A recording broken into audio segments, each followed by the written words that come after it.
3 अगस्त 2026 यानी कि इसी सोमवार को 3:15 बजे दोपहर में निफ्टी का प्राइस अचानक से रुक गया। चार्ट पर प्राइस ने चलना बंद कर दिया और लोग कंफ्यूज हो गए कि चल क्या रहा है। सोशल मीडिया पर लगातार क्वेश्चन सब पूछने लग गए कि ये मैनिपुलेशन चल रहा है क्या, कोई टेक्निकल ग्लिच है क्या, हो क्या गया है। और कुछ मिनटों बाद अचानक से निफ्टी का प्राइस वापस चलने लगा। लेकिन डिफरेंस पता है क्या था? डिफरेंस ये था कि कुछ मिनटों के अंदर ही निफ्टी का प्राइस अचानक से पंप हो गया 185 पॉइंट्स, 185 पॉइंट ऊपर। और सेंसेक्स का प्राइस बहुत ही मामूली सा डिफरेंस था। अब लोग और परेशान हो गए और कंफ्यूजन में चले गए कि कुछ तो गड़बड़ है। अचानक से प्राइस का रुक जाना और लगभग 200 पॉइंट ऊपर खुलना कुछ तो सही नहीं है। और जब आप लोगों ने न्यूज चैनल को ओपन करके देखा होगा, वहां पर आपको पता चला होगा कि ये कोई ग्लिच नहीं है, ये एक नया स्ट्रक्चर चेंज आया है। इंडियन मार्केट्स का अभी तक का लगभग सबसे बड़ा स्ट्रक्चर चेंज हुआ है कैश के रूप में। अब कैश क्या है? मतलब क्लोजिंग ऑक्शन सेशन। अब ये कैश क्या है, ये ही इतना कंफ्यूजन वाला सिस्टम था कि पिछले 3 दिन से सारे ट्रेडर्स परेशान घूम रहे हैं। कुछ लोग ट्रेडिंग करने से डर रहे हैं। ऑप्शन बायर और ऑप्शन सेलर दोनों परेशान है कि हुआ क्या, क्योंकि अगले दिन मंगलवार को एक्सपायरी के दिन तो पूरा खेल ही बदल गया। और अब सब लोग एक ही बात बोल रहे हैं कि इस सिस्टम को हटाओ, कहीं ये मैनिपुलेशन तो नहीं है, कहीं ये कुछ बड़े प्लेयर्स को फायदा पहुंचाने का तरीका तो नहीं है। तो आज के वीडियो में डिटेल में समझेंगे कि ये है क्या चीज, क्यों इंट्रोड्यूस हुआ, क्या फर्क पड़ने वाला है, एफएनओ ट्रेडर्स के ऊपर क्या फर्क पड़ने वाला है। इन सारे बातों के ऊपर आज डिटेल में समझेंगे। तो तैयार हो जाइए अपना पूरा दिमाग ओपन करके, पीडीएफ के साथ एक एक पॉइंट आप लोगों को समझाता हूं। बट आगे बढ़ने से पहले वापस से याद दिला दूं कि 22 अगस्त को कोलकाता इवेंट हो रही है और उसका लिंक डिस्क्रिप्शन में है, अपना पास आप बुक कर लीजिए। एक क्वेश्चन कल वीडियो में आया था कि सर उसके अंदर क्या सिखाने वाले हो, तो पूरा सेशन आप लोगों को पता है हमारी इवेंट में मैं ही लेता हूं। तो ये मैं आपको वादे के साथ कह सकता हूं कि जो सिखाने वाला हूं वो आपने आज तक यूट्यूब पे तो नहीं देखा है, मेरे चैनल पे तो बिल्कुल नहीं देखा है। इतनी कमाल की चीज सिखाने वाला हूं कि आप लोगों का दिल खुश हो जाएगा। पिछले साल नवंबर में दिल्ली में हमने इवेंट किया था, मैंने लोगों को एएमडी सिखाया था और क्या शानदार सिखाया था। और आज भी सब लोग उसकी याद करते हैं, यूज करते हैं, और आई बिलीव कि वो लोग अच्छा कर भी रहे होंगे। तो वैसा ही एक जबरदस्त चीज जो है कोलकाता इवेंट में सिखाने वाला हूँ, लिंक आपको डिस्क्रिप्शन पिन कमेंट में मिल जाएगा। और कोलकाता आ रहा हूं मैं 22 अगस्त को। चलिए डिस्क्लेमर के बाद समझते हैं कैश को।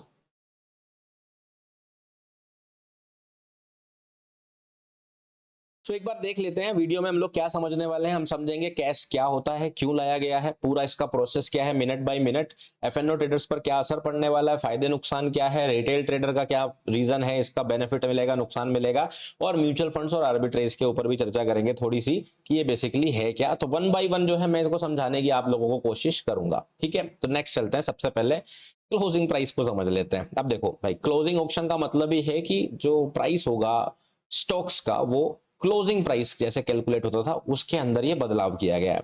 मैं आपको पहले थोड़ा सा रिव्यू दे देता हूं, तब समझाऊंगा कि ये है क्या। तो बेसिकली इंडियन मार्केट के अंदर 2 तरह की स्टॉक्स ट्रेडिंग होती है। एक स्टॉक्स वो होते हैं जिनके अंदर आप सिर्फ कैश में बाइंग सेलिंग कर सकते हो, आपने बाई करा, सेल करा, होल्ड करा, बेच दिया।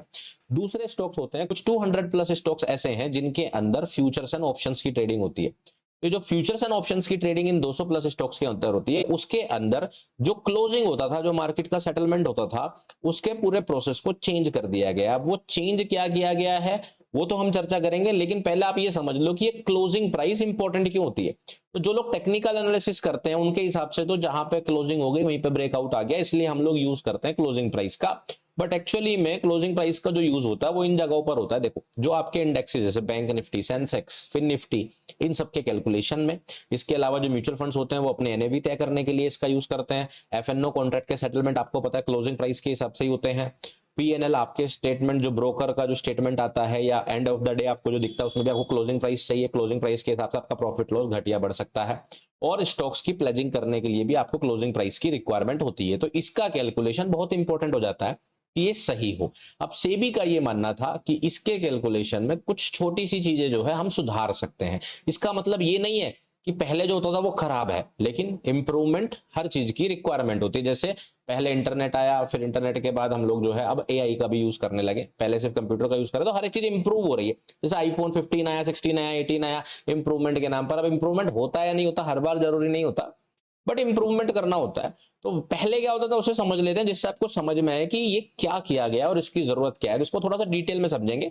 पीडीएफ मैंने यूज करी है जिससे कि मैं कोई चीज भूलू ना, बाकी मैं आपको समझाऊंगा पेन पेंसिल से ही, ठीक है। चलो, तो पहले क्या होता था, पहले होता था कि 3 से 3:30 बजे के बीच के जितने भी ऑर्डर्स पंच होते थे उनका वीवैप निकालकर क्लोजिंग प्राइस निकाला जाता था। तो वीवैप क्या होता है, वॉल्यूम वेटेड एवरेज। मतलब ऐसा मान लो आप, जैसे कि किसी स्टॉक का प्राइस 999 रुपए है, उस पर जो है 100 शेयर्स खरीदे या बेचे गए।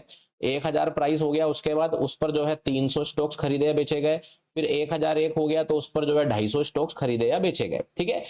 30 मिनट के अंदर जितने भी ऐसे ऑर्डर्स हुए हैं सबका आपस में प्राइस का मल्टीप्लाई आप इसके अंदर कर देंगे और उसके बाद टोटल शेयर्स के कॉन्ट्रैक्ट्स के ऊपर डिवाइड कर देंगे, या वॉल्यूम वेटेड एवरेज का फॉर्मूला आप लोग चेक कर लेना, वो आप समझ जाओगे। तो वैसे करके जो है प्राइस निकाल लेते थे और closing price at the end of the day आ जाता था। मैं अपनी वीडियोस में हमेशा आप लोगों को सिखाता आया हूं कि जो लास्ट ट्रेडेड प्राइस होता है और जो क्लोजिंग प्राइस होता है उन दोनों में डिफरेंस होता है, वो डिफरेंस इस वजह से आता था। क्लियर हो गया।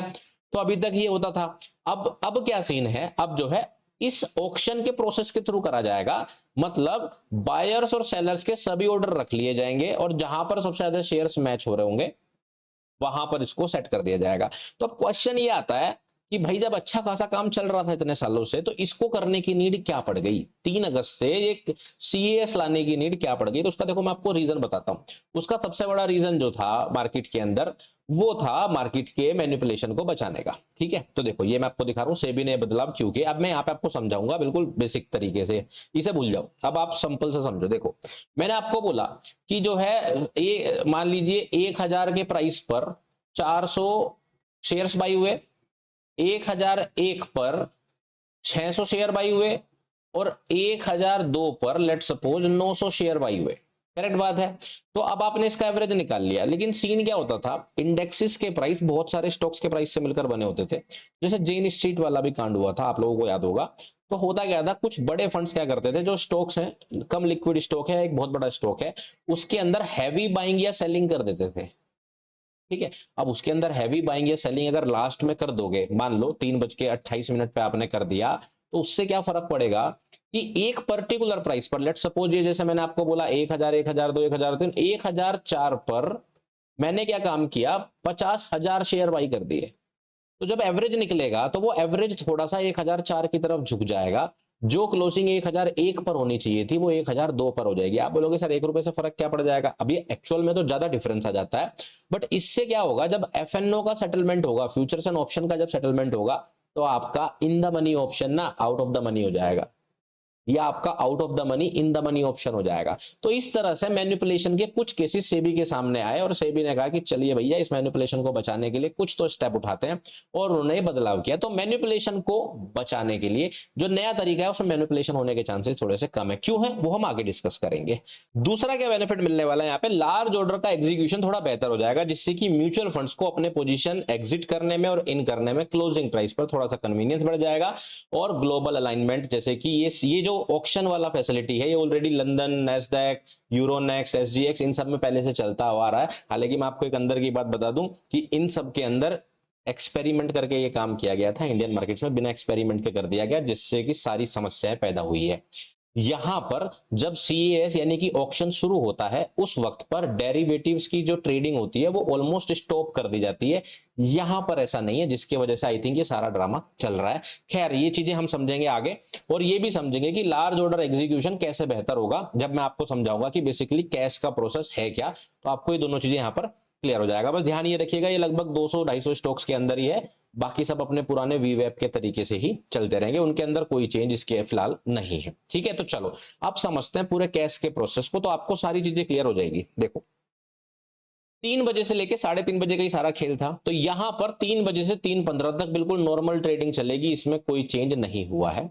और 3 बजे से 3:15 के बीच में जितनी भी ट्रेड्स हुई हैं उनका वीवेप निकाला जाएगा, ठीक है। मतलब 3 से 3:15 तक सेम होने वाला है। तो अब क्वेश्चन यहां पर यह भी उठता है कि जब ये 15 मिनट सेम रहने वाला है, तो मैनिपुलेशन करने वाला तो यहां पर भी कर सकता है। क्यों? क्योंकि इसका जो वीवेप से जो प्राइस आएगा उसको बोलेंगे रेफरेंस प्राइस। क्या बोलेंगे उसको? Reference price. ये लिखा हुआ है यहां पर, ठीक है। तो मान लीजिए 3 से 3:15 के बीच में जो भी ट्रेडिंग हुई उससे एक रेफरेंस प्राइस निकल कर आ गया। अब क्या होगा, 3:15 से 3:20 के बीच में कुछ नहीं होगा, ना कोई ऑर्डर ना कुछ, मार्केट अचानक से रुक जाएगी। अब समस्या क्या है यहां पर कि ये जो मार्केट रुकेगी ये कैश ट्रेडिंग के लिए रुकेगी, फ्यूचर्स एंड ऑप्शंस की ट्रेडिंग चलती रहेगी। खेल देख रहे हो?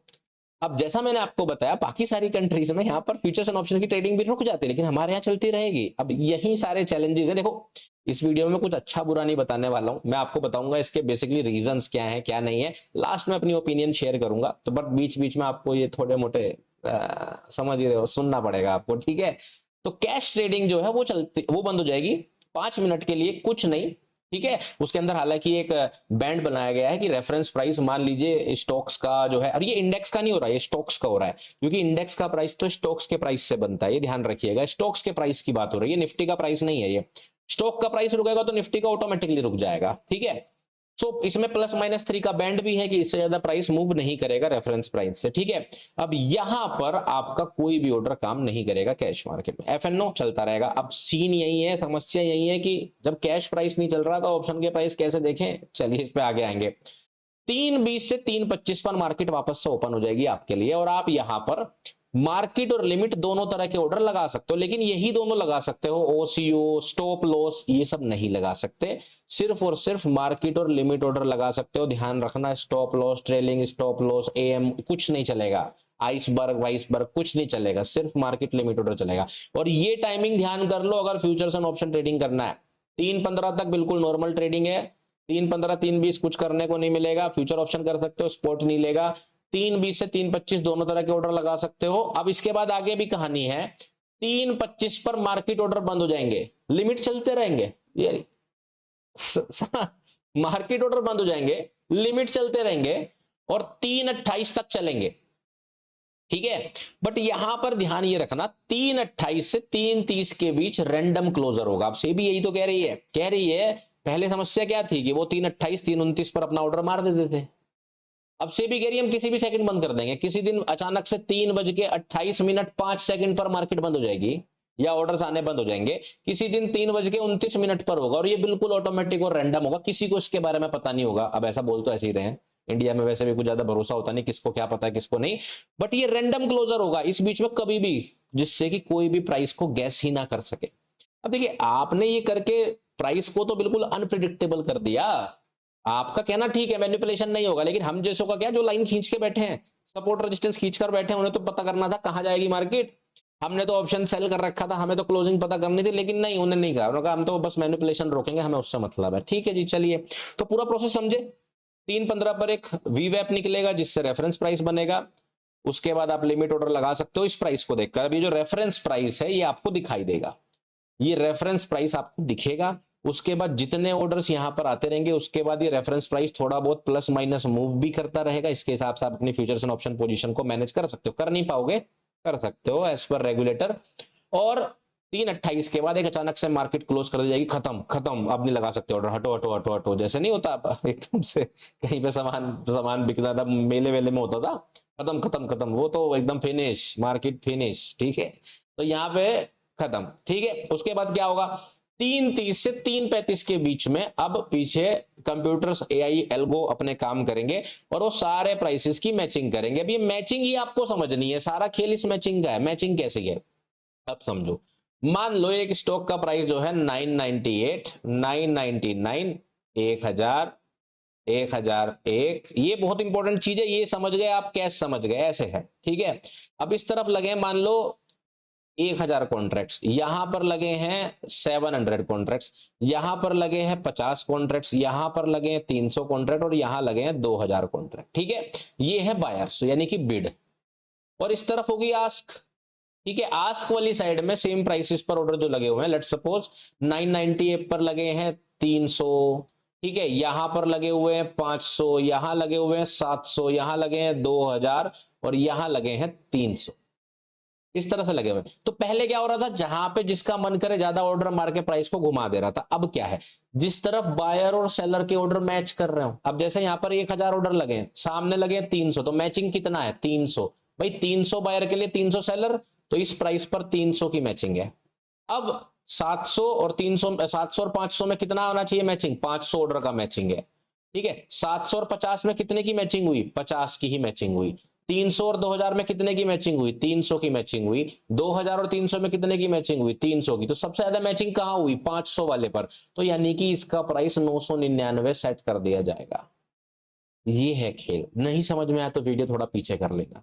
अब क्या कह रहे हैं, किसी के पास ज्यादा पैसा हो वो बड़ा ऑर्डर लगा के नहीं जीत सकता। जहां पर बायर और सेलर सबसे ज्यादा होंगे वहां पर प्राइस सेट होगा जी, क्लोजिंग प्राइस, और 3.35 पर ये प्राइस जो है सेट कर दिया जाएगा। इस प्राइस पर सबसे ज्यादा बायर और ऑर्डर है, तो म्यूचुअल फंड्स क्या कर सकते हैं, उस प्राइस पर ऑर्डर एग्जीक्यूट कर सकते हैं, क्योंकि सबसे ज्यादा मैचिंग वही है, उन्हें बड़ी पोजीशन सेल करनी है, बड़ी पोजीशन बाई करनी है, तो उस पे होना चाहिए ना। ऐसे थोड़ा ही प्राइस किसी ने मैनिपुलेट कर दिया। तो दिस सिस्टम बहुत जबरदस्त है, बट हवाबाजी है, हमें नहीं समझ में आ रहा, ये वाला सिचुएशन चल रहा है। सिस्टम तो मैनिपुलेशन को हटाने के लिए है, लेकिन कंफ्यूजन बहुत तगड़ा है। तो अब डेरिवेटिव्स जो है वो अपना अलग चल रहे हैं, ये सारा खेल स्पोर्ट में हो रहा है, फ्यूचर्स एंड ऑप्शन चलते रहेंगे और वो 3:40 पर एंड हो जाएंगे। क्लियर, 3:40 पर मार्केट बंद हो जाएगी। इसके बाद 3:50 से लेके 4 बजे तक जो ऑर्डर बच गए होंगे, एग्जीक्यूट नहीं हुए होंगे, मान लो किसी ने जो है 999 हमारा प्राइस आया था, किसी ने 1003 पर लगा के रखा हुआ था ऑर्डर अपना पहले से, वो एग्जीक्यूट नहीं हो रहा था, लेकिन अभी कोई आया 999 पर 5 मुझे बाई करने हैं, और इस भाई साहब ने 1003 पे 5 सेल का ऑर्डर लगाया था, तो ये एग्जीक्यूट हो जाएगा 999 पर। ये भी खेल है। तो 3:50 से 4 पर जो ऑर्डर पेंडिंग ऑर्डर है वो मैच करके प्राइस को क्लोज कर दिया जाएगा, लेकिन ये क्लोजिंग प्राइस नहीं बदलेगा जो इस तरीके से निकाला गया था। क्लियर हो गया?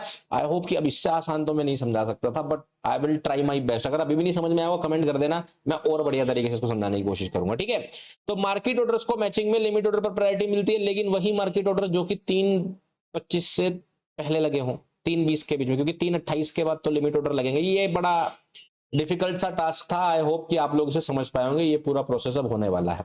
अब इससे समस्याएं क्या आएंगी, वो सब क्या है वो आपको मैं आगे बताऊंगा। जैसे यहां पर देखिए 100 रुपए पर 50 ऑर्डर मैच हुए, 101 पर 20 ऑर्डर मैच हुए, 102 पर 10 ऑर्डर मैच हुए। तो जहां पर सबसे ज्यादा शेयर्स मैच हुए होंगे, ठीक है, कितने ऑर्डर लगे हैं, बट जहां मैच ज्यादा हुए वो हमने सेलेक्ट कर लिया। इस तरह से मैचिंग करके इक्विलिब्रियम प्राइस निकाला जाएगा, ठीक है। अब यहां पर 2 मिसकंसेप्शन मैं आपके दूर कर देना चाहता हूं। पहला कि बड़ा ऑर्डर लगाकर क्लोजिंग प्राइस तय किया जा सकता है, तो अब वो सिस्टम नहीं है, आपको ये समझ में आ गया होगा। दूसरा, जिसकी बिड ऊंची है वही क्लोजिंग प्राइस बन जाएगा, क्योंकि कल से लोगों के मन में यही सवाल आ रहा है कि अचानक से मार्केट इतना तेज पंप क्यों हो जा रही है। उसका भी कारण मैं आप लोगों को बताऊंगा क्यों पंप हो जा रही है, लेकिन ऊंची बिड क्लोजिंग प्राइस बनेगी ऐसा बिल्कुल भी नहीं है। उस प्राइस पर नंबर ऑफ बायर्स और नंबर ऑफ सेलर्स इक्वल थे, जिस वजह से जो है मार्केट के अंदर वो पंप आपको देखने को मिला। तो इस चीज से आप बिल्कुल बेफिक्र रहिए कि यहां पर कोई बदलाव जो है हो रहा है, ऐसा कुछ भी नहीं है। तो चलिए अब बात करेंगे एफएनओ ट्रेडर्स पर इसका असर। ये सबसे इंपॉर्टेंट टॉपिक है कि एफएनओ ट्रेडर्स पर इसका असर है क्या। तो देखिए दोनों तरह के ट्रेडर्स की बात करेंगे, एक्सपायरी और नॉन एक्सपायरी वाले दिन। तो जो एक्सपायरी दिन नहीं है, नो, ठीक है, तो एक्सपायरी वाला दिन जो नहीं है उस दिन क्या होगा। तो देखो पहली चीज कि जैसा मैंने आपको बताया कैश काम करता है कैश में, यानी कि एफएनओ स्टॉक्स को तो कुछ कहता ही नहीं है, वो एफएनओ प्राइसेस को तो कुछ कहता नहीं, तो उसमें कोई चेंज नहीं आएगा। आपका एफएनओ का M2M सब कुछ जो है लगभग सेम ही चलता रहेगा, उसके अंदर कोई बदलाव नहीं है, आपको इतना टेंशन लेने की जरूरत नहीं है। बेसिकली आप लोग अपना जो है 3:35 पर अपना प्राइस देख लीजिए, जो 3:35 पर प्राइस आपको दिखेगा वही आपके M2M में दिख जाएगा। क्लियर है? तो ये इतनी टेंशन वाली बात नहीं है। यहाँ पर देख लीजिए एक्सपायरी डे का ध्यान रखिए, एक्सपायरी के दिन जो है आपको सावधानी बरतनी है, नॉन एक्सपायरी के दिन आपको कोई खास ध्यान नहीं देना, वीवैप के हिसाब से चलेगा। अच्छा हाँ, ये भी बात ध्यान रखिएगा कि जो एफएनओ वाला जो प्राइस है उसकी क्लोजिंग कैसे डिसाइड हो रही है, उसकी वीवैप से ही हो रही, पहले वाले तरीके से ही 3 से 3.5 से, उसमें कोई बदलाव नहीं किया गया। क्लियर? और जिन स्टॉक्स में फ्यूचर्स एंड ऑप्शन नहीं है उसमें भी वीवैप से ही हो रही है। तो मतलब तरीका खराब नहीं था, ये ना सोचे कोई भी कि पहला तरीका खराब था, तरीका बिल्कुल वही था। लेकिन एक्सपायरी वाले दिन बड़ा चैलेंज है, एक्सपायरी वाले दिन को समझना बहुत ध्यान से जरूरी है। क्यों? क्योंकि फ्यूचर्स एंड ऑप्शन की एक्सपायरी का मतलब होता है स्पॉट का प्राइस आपका एंड प्राइस होगा, मतलब फ्यूचर का प्राइस स्पॉट के प्राइस के बराबर ही सेटल किया जाएगा। तो वहां पर एक समस्या सबसे बड़ी क्या आ गई, देखिए कुछ पॉइंट्स मैंने लिख रखे हैं, मैं आपको सीधे मुद्दे की बात बताऊंगा। आप खुद सोचिए, एक्सपायरी का दिन है और आप जो है बैठे हुए हो कि मैं जो है ट्रेड करके बैठा हुआ हूं, अपनी पोजीशन को लेकर बैठा हुआ हूं, ठीक है, बट फ्यूचर्स एंड ऑप्शन का प्राइस तो नॉर्मल चलता रहेगा जैसे चल रहा था, लेकिन कैश का प्राइस 3:15 के बाद हो जाएगा बंद, और वो 3:35 पर आपको पता चलेगा कि कितना प्राइस है। मतलब कि कुल मिला के 20 मिनट आपको पता ही नहीं है कि आपका जो ऑप्शन है स्पेशली वो किस बेसिस पर ट्रेड कर रहा है, वो आईटीएम है, वो एटीएम है, वो जो है ओटीएम है, आपको ये पता ही नहीं चलेगा। क्योंकि जैसा मैंने आपको शुरुआत में बताया कि 3 अगस्त को 185 पॉइंट का गैप आ गया था, 185 यानी कि 3 स्ट्राइक प्राइस, लगभग 4 ही मान लो, 4 स्ट्राइक प्राइस दूर की तो हम लोग ट्रेड भी नहीं करते। पता लगा आपने तो एट द मनी लिया था, वो ओटीएम हो गया, आपने ओटीएम लिया था, वो आईटीएम हो गया। और ये चीज सबसे बड़ा चैलेंज है जिसकी वजह से सारी तरफ अफरा तफरी मची हुई है। तो देखिए फैक्ट्स तो यहाँ लिखे हुए हैं, लेकिन सच्चाई यही है। अब ध्यान ये रखिएगा, इसकी वजह से आपको स्प्रेड्स बड़े मिलेंगे, आपका सेटलमेंट आपको पता नहीं होगा कितने पर होने वाला है, रिस्क आपका बढ़ जाएगा। इसको मैं आपको एकदम लाइव एग्जांपल से समझाता हूं। ये है 4 अगस्त की वीकली एक्सपायरी का डेटा। तो हुआ क्या इसमें, मैं आपको बताता हूं कि जब ये ऑक्शन शुरू हुआ, यानी कि 3:15 के आसपास, ठीक है, 3:15 के आसपास जो निफ्टी 50 का प्राइस चल रहा था वो लगभग लगभग 24,400 कुछ चल रहा था, ठीक है। जिसके वजह से क्या हुआ कि 24,600 का जो पुट था वो लगभग इतने रुपए का था, और जो 24,600 का कॉल था वो लगभग इतने रुपए का चल रहा था। क्लियर है? अब ये चल रहा था तो इससे स्ट्राडल वैल्यू जो आ रही थी वो 120 प्लस आ रही थी। अब 120 प्लस आ रही थी तो सब लगाकर बैठे होंगे 3:15 पर कि भैया आज तो मेरा जो है प्रॉफिट इतना इतना बनेगा। बट हुआ क्या, जब फाइनल सेटलमेंट आया तो प्राइस हो गया 24,614, मतलब लगभग लगभग 100 पॉइंट का डिफरेंस आ गया। अब जो 24,600 का पुट आपका 55 रुपए का चल रहा था वो 14 रुपीज का हो गया, और जो ये 600 का कॉल था ये हो गया आपका 0.05। आपकी टोटल स्ट्रैडल वैल्यू हो गई 14.95। अब आप सोचिए 3:15 पर आप जिस जगह पर 120 लगाकर बैठे थे वो अचानक से आपका लगभग 14 रुपए के आसपास आ गया। ये समस्या है। तो एक दिन का पूरा थीटा डी के कर्व जो है वो स्मूथ नहीं रहा। और सबसे बड़ी दिक्कत तो ऑप्शन सेलर के साथ ये हुई, अगर किसी ने नेकेड सेलिंग कर रखी थी तो आप सोच के चलिए, आपने 24,450 प्राइस देखकर ये सोचा कि 24,500 का 550 का जो कॉल है वो तो जीरो जाएगा, तो मैं इसको सेल कर देता हूं। प्राइस ओपन हुआ 24,600 से ऊपर और इसकी प्राइस की वैल्यू चली गई 65, और आपको जहां जीरो का बेनिफिट मिलना था, आपने मान लो 20 रुपए पर सेल किया था, आपका जहां 20 रुपए का प्रॉफिट होना था वहां पे आपका 45 रुपए का लॉस हो गया। और ये फ्यूचर में कम और ज्यादा भी हो सकता है, और कल सेंसेक्स की एक्सपायरी है तब तो और खेल होने वाला है। तो बी प्रिपेयर्ड कि इन सब चीजों का आपको ध्यान रखना पड़ेगा। अब क्वेश्चन ये है कि प्रियांक भाई ये हो क्यों रहा है, ऐसा क्यों हो रहा है और ऐसा ये करने क्यों दे रहे हैं, इसका चैलेंज मुझे समझ नहीं आ रहा। देखिए इसका सबसे बड़ा रीजन है लिक्विडिटी।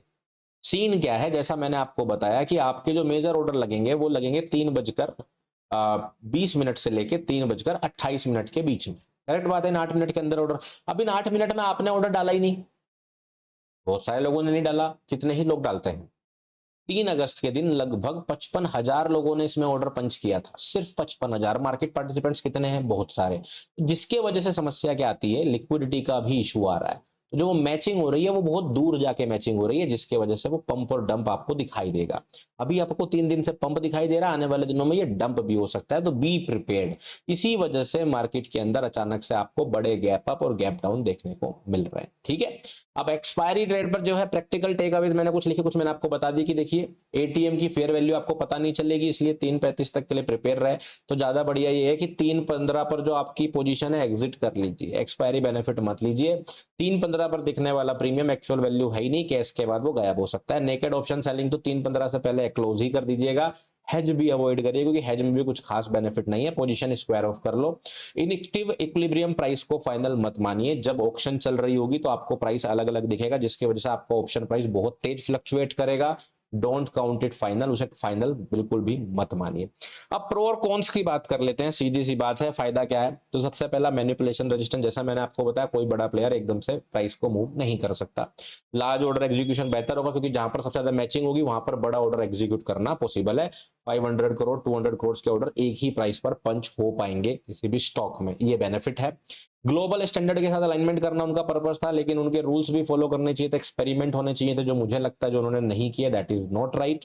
और ट्रांसपेरेंसी जो है अब ज्यादा हो जाएगी। तो ये सारी बातें फ्यूचर के लिए हैं, फ्यूचरिस्टिक है, जब सारे लोगों को इसकी आदत लग जाएगी।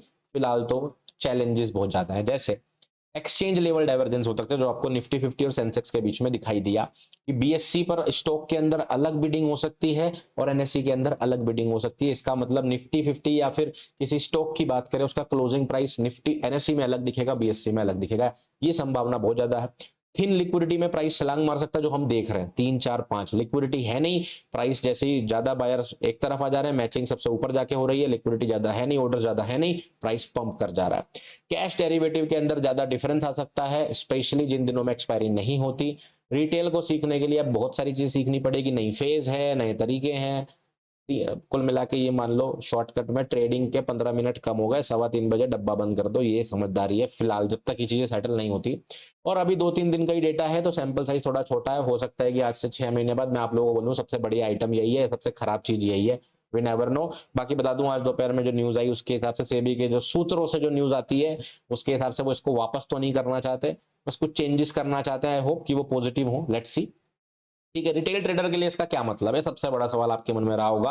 और जो लोग रिटेल ट्रेडिंग होंगे वो तो वीडियो में यहाँ तक पहुंचे नहीं होंगे, एफएनओ वाले पहुंच गए होंगे, लेकिन मैं आपको बता दूं लॉन्ग टर्म इन्वेस्टर पे कुछ खास फर्क नहीं है, क्योंकि ये क्लोजिंग प्राइस आपके लिए लॉन्ग टर्म में कुछ खास इंपैक्ट नहीं डालने वाला है।